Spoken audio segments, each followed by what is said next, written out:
Hello, sir. Good day. How's it going? Good, you? Look like they're splashing. Good. Yeah. Cool. Yeah. I apologize now. Or What do you think I'm going to apologize for? not something I'd say on a podcast. What do I need to apologize for? Nothing. See, this is a classic wife trap, and this is going to make me sound like a complete sexist, but this is unreal. This is a manufactured something out of nowhere. Like we said hello, and you're already trying to trap me into something. No, but the way you responded was there is something I need to apologize for off air. No, You did. you created a backstory to my response. Well, you said, Why are your arms crossed? I'm mirroring you. Why are your arms crossed? Because I'm in a defensive posture now after this started. Apparently I am as well. I'm totally marrying you. I'm sitting. Oh, thanks. I'm glad you're marrying me. No, I just worked out and haven't showered yet, nor have I brushed my teeth. That's all. So and we are in a very small confined space. Marriage, everybody. Marriage. Yes. So this is it.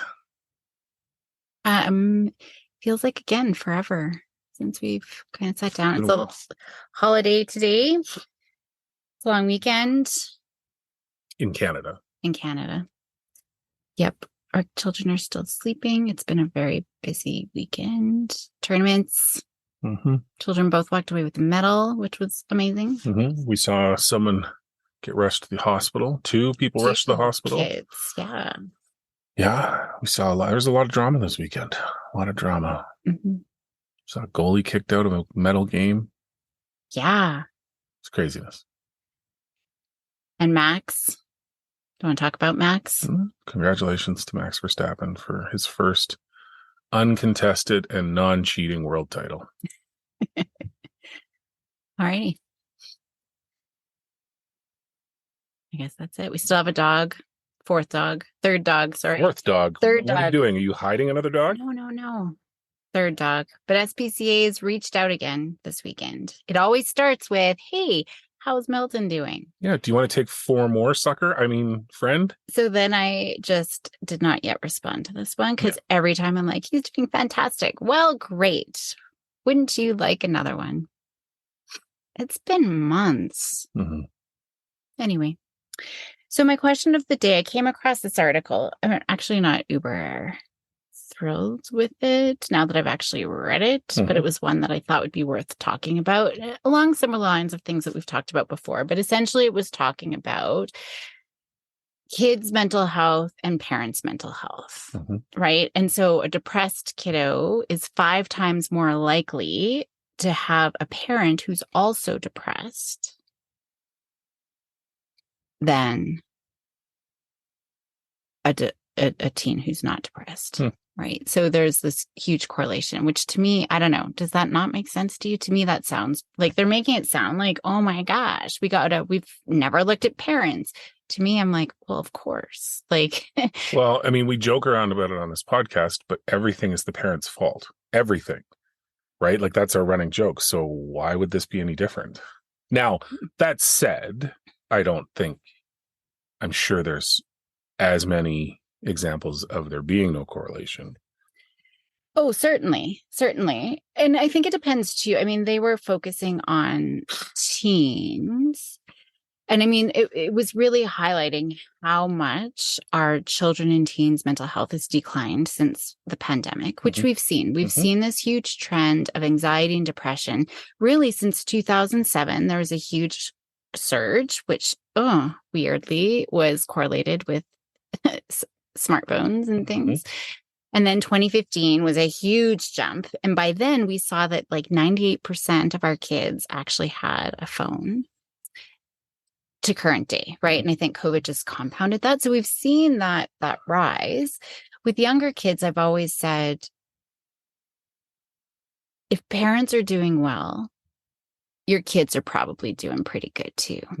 I think in teenage years, there are compounding factors. Like I know, well, Maya we went to a university open house thing Yeah. and she had a mini panic attack right when we got there.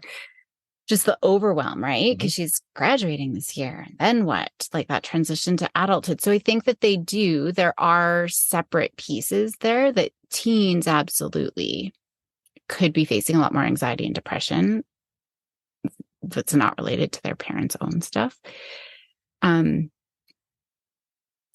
I guess I got to figure out a formulated question here.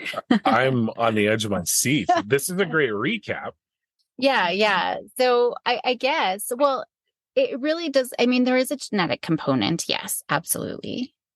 So we can't, of course there is, but it's really about the environment. So I guess maybe my question is around that, knowing that there is such a strong correlation between parents' mental health and our children's mental health. How do we prevent it, mitigate it, manage it, overcome it? So it depends on where you're in it, right? If you're not in anxiety and depression with yourself or your kids, we're looking at prevention. And then if you're in it, what do we do? What would the first steps be? Well, I think the first thing that comes to mind is it's the same as anything else, right? You have to model the behavior you want your kids to have. I did not model very good behavior when Maya was having a panic attack. I'm like, oh my gosh, like, if you're crying, I'm going to start crying. And she's like, oh my God, Mom, we can't both be crying. And then she pulled herself together. So one of you was an adult. Well, I was going to go to, where do you feel it in your body? And I knew she just would have smacked me across the face. Yeah, you might need to change that up a little bit. So I did not. The girls, that's like kryptonite to the girls now. Yeah, I think for me, it comes down to, and you and I have had this conversation about ourselves, right? Is if you're not taking care of yourself, you're not in a position to identify or help your kids with what they're going through, especially if it's something similar, right? So if you are seeing in your kids, I mean, yeah. So I think it starts with, you have to be in tune with your kid enough to notice that there's something going on, right? And once you do that, I think you then have to take a step back and evaluate what you think the factors are that are making it difficult for them, right? Or helping to create that situation. And can you remove some of those negative influences, right? And that's not to say that you have to change your entire life, right? I think from an environmental standpoint, are you making it stressful when they get home, right? Are you giving them a chance to talk? Do they feel like it's a trustworthy space? Can they have a chat with you? Right. But then personally, are you taking care of yourself? Right. Are you getting what you need to be able to give them what they need from you? Right. Are you taking care of yourself? Are you relaxed when you can be? Are you modeling how to shut off stress and refocus and all that? Right. And I think you and I have talked about that. And some of the guest speakers we've had come through have talked about that as well. Is that's harder and harder and harder, because it's not just the kids that have this additional stress put upon them. Parents have always had stress. Adults have always had stress. It's just part of whatever life you're trying to build, right? You have to deal with the stresses that come at you. But the expectation to be perfect at everything has increased, I think, across the board. And again, it comes down, I know, sure, we lose people whenever we say this, but it all comes down to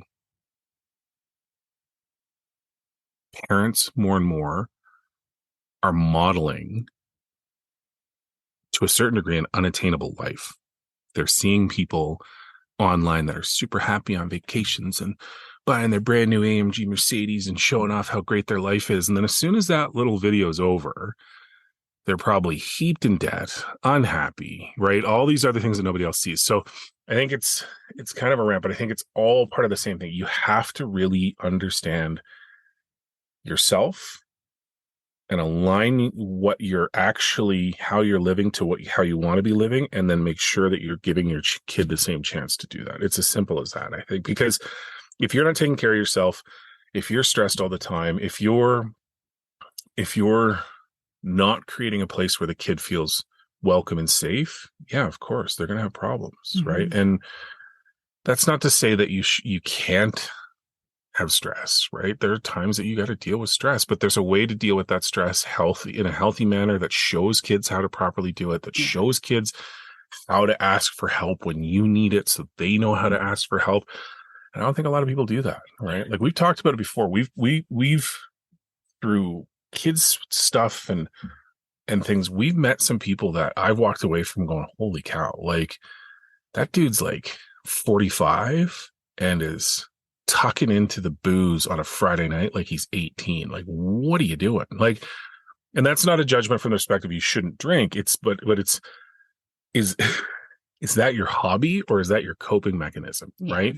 And so there are those sort of things that I think kids need to kind of, see a better way of doing things. And I don't think enough people truly stop and think, am I doing what I want to do? Right. And I think a lot of people, this is a really rambling response, but it was a rambling question. So I feel okay with it.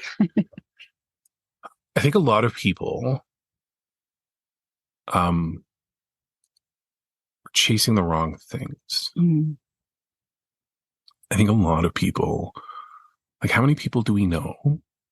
And again, this isn't a judgment for those that can do it and it doesn't create stress in their life, go for it. But how many people do we know that have a massive house, right? Have a crazy expensive cars, have crazy expensive toys. We are very lucky that we have a lot of those things, but in a much poorer trailer park kind of scale, right? Like all our stuff is used, right? We don't buy brand new cars. And again, that's a personal choice for us because we want to invest elsewhere. That we bought like in 1999. Well, maybe actually 2002. Yeah, but totally. Still, but it's been eaten by dogs. But yeah. But it's the same thing, right? We've created a life where the materialistic component isn't as important, right? It's important because we want the kids to kind of have a place that they want to be and they have stuff to do. But every time I see that stuff, I'm like, how much are you making a year to afford $200,000 vehicles and a $1.6 million house and a blah, blah, blah, blah, blah, right? Mm-hmm.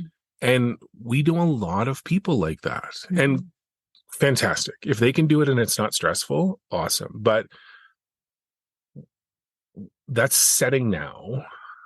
And this comes back to your original question. This is setting now, I think. And the kids are smart enough to realize that's a lifestyle they're unlikely to be able to handle or get to anymore. Mm-hmm. So I don't think they're intentionally doing that, but it's got to be stressful to a kid to know you're never going to have a house like your parents. You're never going to have cars like your parents. If you do, you're going to be saddled with debt. Unless your parents are paying your whole way through, right? Like these kids, as they get older, we've talked about this recently. We don't know if our kids are ever going to be able to afford a house. Yeah. Right. We're trying to set things up for them so that they're in a position that we can help them as much as we can. But, we joked around about the fact that your parents, when they bought their house, it was like $100,000 or $130,000 or whatever it was, right? By the time they're mortgage free, by the time they're our mortgage free. And right. And we lamented it because we're like, oh my God, I can't believe we had to spend what we spent on a house. Well, we're looking at houses in the same area, in the same build year, and they are triple the price of what we paid for this house, and they are no better. Yeah. Right? What in the hell is it going to be like for our kids? Mm-hmm. One of them has 10 years probably before she's in a position. 10 years. Yeah. Right? So I don't think enough people look at it from the perspective of how you've built your life to have this great lifestyle. Are you putting undue pressure on your kids? Perhaps you're not. Perhaps the way you address it, it shows the kids what they can go attain and there's no stress. But I think a lot of the stuff that we prioritize as a collective is creating this stress. And I think a lot of what we do, being on our phones or letting the kids have phones or, parents partying Fridays and Saturday nights and waking up Sunday and watching football hungover and whatever else. I think there's a lot of low-key environmental messages that we're not thinking through that are affecting these kids as well, because all kids are inundated with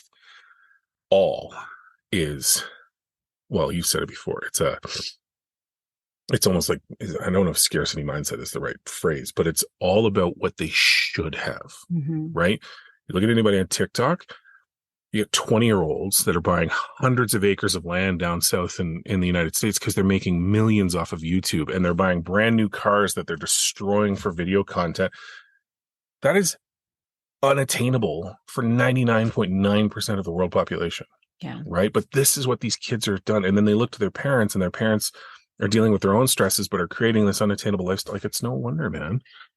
Well, you've opened up a few can of worms. What worms? One, I want to back pocket because I think it comes up to a conversation that we had a little while ago, but related to this, just about that unattainable future. Like, I really want to back pocket that because that's another question. And I think it now will just take us into a rabbit hole.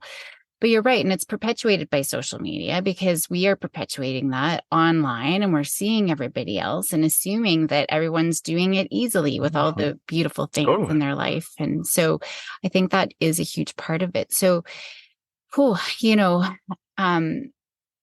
that kind of goes back to the values piece. And I think maybe even our very first episode, or within the first few episodes, it was about, what is your value as a parent? What is most important? What kind of parent do you want to be? What kind of experiences do you want to give your children? It's kind of going back to the basics. And I think some of the other episodes that we've done, like getting out of the hustle culture and just kind of slowing down. I mean, it's still all easy to say, but everything is sort of perpetuated. So I wonder if we give an example, like, because I think there's so many different pieces of what you've just said there that are so important, but we could be here for 5 hours talking about it all. So I don't know. And I don't know if I want to open us up, but for us, are we chasing one of those things that's setting it up for our kids? That maybe, and maybe not. Maybe we're doing things right. I have no idea. But do you think in our life that we are setting up, actually, just about the house thing? Yeah. Just to take a step back. Yeah. We're at the rink for 12 hours this weekend. Oh my gosh. And so I was in a panic and had a neighbor that we don't know. Like, we've waved to them. We've waved to them in passing. Our kids have gone to the same school in the same grade, but we've never really said more than hello to each other. But I'm in a panic trying to get in touch with people, and got in touch with them and said, hey, can you go let our dogs out? Because we are at the rink way longer than we expected, and, puppy and all. And yeah, no problem. So the dad came over with the daughter, who's the same age as Willow, to let the dogs out. We left, our house is like a barnyard. It really is. Like, like, if our house had wheels, no one would be surprised. They'd be like, yep, that's the type of person that lives there. Yeah, totally. Because it's just, we've got 3 dogs. And so we often leave the doors open just to let the dogs in and out and whatever. And I had bras on the counter. Like, it was. That was new, though. That was new. That's a trick you haven't pulled before. But anyways, we let him in. He came in. It was all good. But then we got home. I'm like, oh my gosh, like, our house is such a disaster. And there was an initial, like, I should text him and be like, oh my goodness, I'm so sorry. But you know what? Like, I think it makes us personable, right? I think it makes us more human, just to show that we're not perfect. But most people would be appalled, or most people would make sure that they shoved everything in closets, made everything look perfect. And so that's just part of that perpetuation that just came to mind. So, but yeah, just looking at, and so I didn't apologize, right? Like, I didn't. Well, and I remember you and I talked about it. I said, no. And I think what I said was, I'm done apologizing. Like, we're busy and we've got puppies and we've got kids. Like, I'm not cleaning this house every single day. And we know people that do, right? And good. Cool. But it's being able to embrace that, right? And just be with what is. And I think that that's a huge problem. So when we're always striving to attain and attain and attain, we're never great. I mean, I'm going to sound, kids always call me hippie, but we're never grateful for what we do have now. We're never in the moment now. This is when life is right now. It's not tomorrow what you need to do or what you should have done yesterday. It's just right now. In this moment, there's nothing that you absolutely need to be doing or saying, or it's just to be, right? And and we are getting so far out of that. And social media certainly perpetuates that, because we're just wanting more and more and more. But going back to, I think on that note, though, like, part of where I've been, right, is you and I for a long time, I think, I don't want to say I don't mean hid, but we just kind of ignored those things, right? We would do the basics and we make sure the house ran and did stuff, but we didn't really invest too much into the house itself, right? Mm-hmm. I'm at a point now where I'm like, yeah, no, I kind of want to do that, because if we do get to the point where we want to sell, I want to make sure this place is in good shape and we can sell it and maximize that. And also I want to see, I think through the experience of upgrading as we go, and I'm so wired now for you and I to be like, no, once the dogs are dead and the kids are out, then we'll make this place into a palace. Well, okay, sure. But are the kids ever going to move out? Are the dogs ever going to die? We don't know. Dogs keep showing up. So who knows? So I think there's a balance now that I'm starting to see. I agree with you. I don't want the stress associated with people's perception of how my house is put together, but I don't want our perception to be that it's not a place we want to be. And so I think there are things that I want to do to try and improve this place for us, for no other reason than just us. I think is more important. Maya gets embarrassed. Well, she's got a friend whose dad is like multi-billion-dollar custom home, or like million-dollar, like what's the word for, like custom home builder, but for nice fancy homes, right? Yeah. And the son works with them, and Maya was saying how, for 7 years we had moved our stairs and never carpeted it, so it's just the plywood, like whatever they put down for stairs when they construct stairs. For 7 years, nothing, and he was just appalled that we. But you're right. So she's embarrassed with the house. But in our mind, that was a completely reasonable response, because I'm like, well, the dogs are going to destroy it. Yeah, exactly. Right? The carpet upstairs sucks. Why would I invest more money in something to the wreck? 20,000, yeah. And it's true, because I look at this is welcome to the DIY podcast. The only reason we got it was because we started getting slivers in our feet after 7 years. But anyway. But to that point, there's a balance, right? Because I think, I want us to enjoy it. And it was funny. We had a huge conversation about this yesterday, right? About if we're staying in this house, what needs to change to make it the house we want. Mm-hmm. You and I had an identical list, right? We don't like the same things about this house. But at the same time, what I realize is all of it is fixable. Mm-hmm. All of it is stuff that we can make it into. Like our closet could become a full-fledged studio, like if we put our mind to it. But just stuff like that. So I think I 100% agree with you that I'm not wired, nor do I want to be wired to be one of those people that have to have that really amazing thing. I always like there's a term in cars where they're called a sleeper car, right? It looks like one thing, but it performs completely different. I love that. I love, in all aspects of my life, I love it when the presentation of something doesn't match how great it actually is. And that's how I see the potential for a place like this, right? People drive by and it's a nondescript house, but inside we've made it into what we want, and it's amazing. With a slide. If we stay here and we do rentals, I will commit to you that we will put a slide in. Okay. I've been asking for years for a slide. But it has to be reasonable. It can't be like through the kitchen. We have to be very smart. No. Yes, that's fine. Nope. You just gave me a teenage answer. Whoever this listener is this week, she just rolled her eyes and sighed like a teenager. I don't need it through the kitchen. But to that point, right? Like every time you and I go to one of these people's places, I don't know why we're fixated on the house, but every time we go to one of these people's places, we're always amazed. But do you know what you and I always say? One of us goes, man, it must be crazy to try and keep this place clean and organized. And then sure enough, you talk to the mom or whoever runs the house, they're constantly worried about that house. I'm like, I got enough stuff to worry about, right? So back to the original point, I think it is all about understanding what's important and what you're trying to go for, and then realigning. And so that applies to anybody. If what's important to you is that you teach your kids how to have a clean, high-end lifestyle, and that's what you want them to attain or strive for, that's your core value. So then when you're checking in to see how they're doing against that, you have to then check in against yourself in that context, and then what that's doing to them in that context. So back to your original point, it still comes back to the same thing. It doesn't matter what the value set is. It doesn't matter what the core values are. It matters how frequently you're looking at, are you living that direction? If not, why not? And how do you adjust to do that so that you can better support your kid.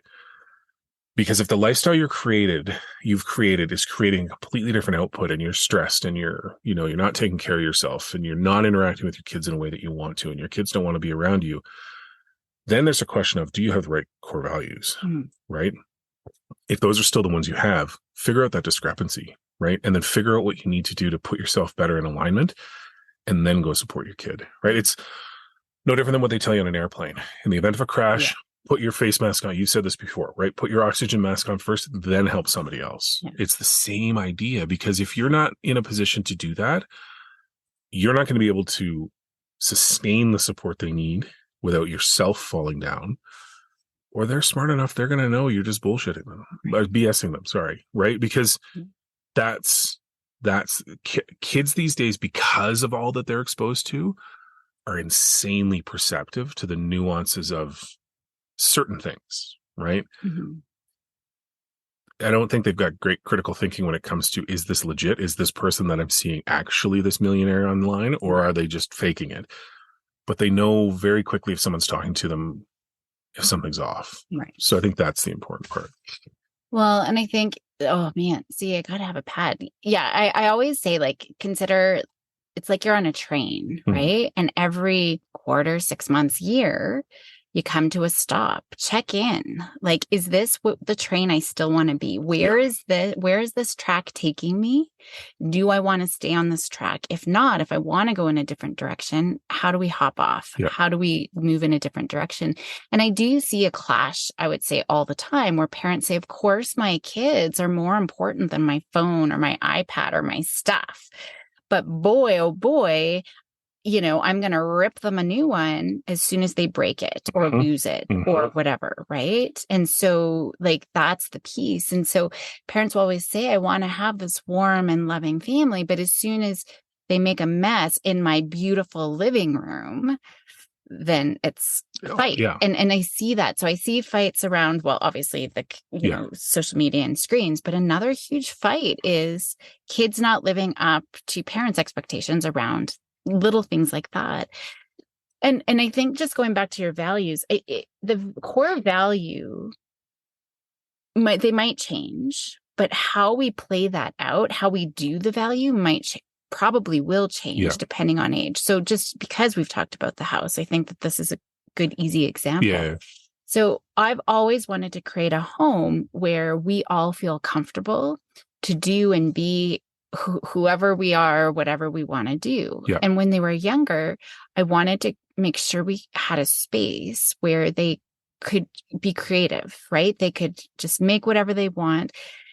So we always had art supplies readily available. Yes, we've got paint stains everywhere on the floor, carpets, walls. At one point, we had an opening between, like, our living room and front room, and the girls got as many cardboard boxes. I don't even know. I think we had a fridge or it's huge box or something, but they made, like, it was after the kitchen reno. So it was every single appliance box and every single gear box they kept. I remember them stacked in the garage. Yeah. And so they created, and they took up the whole entryway in both rooms, for months, different rooms. And they had put LED lights in there, and they had, like, a telescope thing. But that's what I wanted, right? I wanted them to be and do and create and have that. And so now, they're older. We still have paint supplies everywhere, and we still have access to all of that. But Maya's now at the age, well, all of us her too, but she just wants to sit and relax. So a comfy couch and a nice, inviting atmosphere, right? So the core value is the same, but how we're doing that is looking a little 100%. Bit different. So we did kind of close off that space between the two rooms just to have a little cozy library reading area in there. Which she loves. Yeah.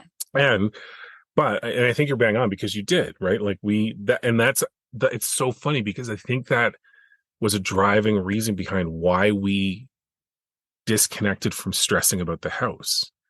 And it wasn't until Maya started saying the house is trash, and I'm like, and it's embarrassing to bring friends over. Well, and I literally had the conversation with her of, you realize why, right? Like, you understand this isn't your mom and I being trailer trash. Like, we joke around about it, but you realize your role in this, right? And she didn't, which in a way is kind of good because it means that she never thought about the house in that context because she had what she needed, right? Mm-hmm.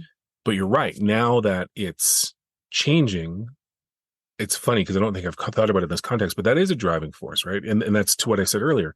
I do want it to still be that house, but it's now different. Where I had to shelve what I thought would have been because you and I, before we had kids, we were real human beings with a clean, organized house. You used to label stuff in the pantry. I don't think I did. You sure did. Okay. Because I was amazed. I'd never seen anybody do that before. And I'm like, oh my God, this is incredible. And I didn't know what 60% of what you were labeling was. Like, this was back in the days when I'd never eaten quinoa before. And I'm like, what is that word? But because of that, that's part of what I want to do. Because now I see it as we're at a stage where Maya first is going to go off and live her life. Whether she lives here or not, while she does it, she's going to be distancing herself more and more. To me, it's more critical that the place she comes back to reflects what she needs, right? And all the little pieces like the art supplies and the little corners that she can go to are going to be important, but she does need to feel, I think, more like she can come to a place that's peaceful and calm and organized. Safe and Home has now that you put it perfectly. Home has the core value of what home is modifying. We need to still protect it for Willow because she's in that exploratory do anything stage. Like the amount of times you walk into the kitchen 2 minutes after you clean the kitchen and she's baking and it's flour everywhere, and it's her definition of clean dishes is not the same as ours. But okay, that's fine. That's your thing. And she's a great little cook. Like, she's an incredible little cook. And I repeatedly have to just kind of go, put that down. And this is her thing. This is her paint now. Right. So cool. We'll keep that. She's still painting and leaving everywhere on our carpet. She does, totally. But it's balancing it now. But eventually she's going to be in that same place with Maya. So that's the time frame, right, of making sure that this place feels like a place that they want to escape to. Because when they're gone, you and I are going to need the same thing because we're not staying here, right? Like, so we are going to need a home base to come back to recharge and connect with the girls and everything before we go back out. So I think that's a really important point. I think that's really important, that it doesn't matter what they are or were, they can change. And that's another reason to do that check-in. And the train station's a great analogy. Yeah. It's a great analogy because you're right. As soon as it stops, look around. Do you need to switch tracks? Right? Totally. Yeah. And I think, you know what, maybe it just comes down to, so I think there's so many different pieces, like our own mental health. We definitely need to look at that so that we are modeling. You're going to be stressed, but how are you modeling that? Are you snapping at your kids, or are you saying, okay, I'm feeling really stressed out right now. This is what I'm going to do. But really, I think the first step is maybe to come back to that home piece, just to break this all down, because it might be overwhelming. People might have a million different thoughts, but what is the home that you want to create for your family? And in that home, again, what kind of partner do you want to be? Parent do you want to be? Whatever. Yeah. What environment do you want to create? Because if that home is solid, everything else gets easier. It really does. And so we got to start with a home that everybody feels safe coming to. They want to come to. They can just be whoever they are without worrying about what they say or do or fart or whatever, right? Like it is. We can just come home and be without being judged, right? It's that unconditional love. What's the first step that you need to do to create that? And I think maybe that's the starting point. And it could be the physical environment. Yep. But it can also be just what are my interactions? How do you first interact with your kids when you get home from work or when they come home from school?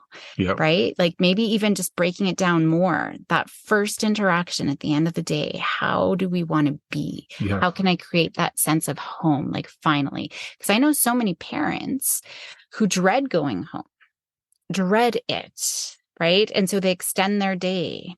Right. Or whatnot. And further distance themselves. So what do you need to come home so you can be like, I'm home? And same thing for your kids. What is it that they need? Maybe that's the starting point. Yep. I think that's a great way of doing it. Yeah. Look at your home in whatever construct, physical or just emotional. And another way to say what you were just saying as well is look at how you start and end the day with your kids. Yeah. right? Yeah. How many days That's true. how many days have we gotten off on the wrong foot and we're fighting before breakfast is done? Yeah. Right? How many days have we And then ended where rushing. And I think all families that were totally fighting. right? And it carries over. And then the kids may forget about it by the time they get home from school, but typically the parents are still pissed because they're stressed and they come home and they just pick it right back up again, right? Yeah. Or how many nights have we had that we've chilled, we've watched a movie, we've done whatever, time for bed, fight. Yeah. Boom. Day ends with someone crying, door slamming, everybody going to bed. It's like, oh, what is going on, right? That to me is an important piece of it too, because how you start and end the day is indicative of how the next day is going to go, and the next day, and the next day, and the next day, right? So just, yeah, picking that. And it could be something as soft as, or as easy as looking at your kid and smiling. Yeah. Hey, kiddo. Right. Now, let's be honest though, that doesn't always work for you. Yeah. I'm pretty sure one of the kids told you to stop being weird and why are you looking at me yesterday repeatedly. Yeah. But it's a mother's love. Well, Maya's one is Maya. Every time I see her, Maya. And she's like, I think she's gotten used to it, but there was a time she's like, why are you so over the top? Yeah. Well, and it's funny because you've started doing it to Willow. Yeah. And it's a 50-50 roll of the dice with her. Yeah. Yeah. You got to be careful.